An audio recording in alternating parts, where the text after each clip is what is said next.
Because I'm always fighting between these new worlds and these two different types of worlds, I find myself always arguing around where we are in the world of business today. It's funny, isn't it? Think about it. Nokia was first in the business of gumboots, and they made gumboots for fishermen. Then they moved out of that and they moved into the business of tractors. And they moved out of that and into the business of cell phones. And they were not able to reimagine their business outside of cell phones. What happened? It's almost as if there is inertia that kicks in. There is an inherent inertia that kicks in organizations that disables their ability to innovate, to think, and to move. So we wanted to know, because we are living in this world that is at the edge of chaos, what does it take to be successful? And so we did some research, very, very in-depth research, and we came up with the 4 laws of leading at the edge of chaos. Law number 1, and this was the one that allowed Richard Brasher to be very successful when he was at Tesco. Interesting.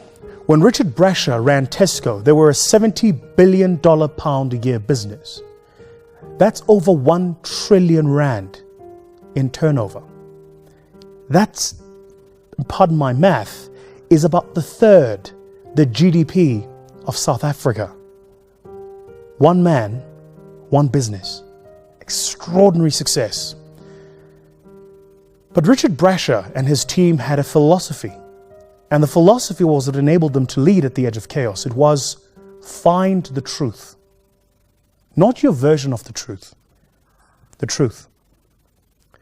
What's happened in business today is there different truths for the same question. And we all see those different truths because we all have different lenses. If you're losing market share and you ask marketing why, they'll tell you it's because our marketing is poor, or our brand doesn't resonate, or we have a low net promoter score. If you ask operations why, they'll say because we're not efficient and we're not delivering fast and quickly and cheaply. If you ask IT why, they'll say because we have legacy systems and we are caged and imprisoned by those legacy systems, we're not moving into the new world of cloud.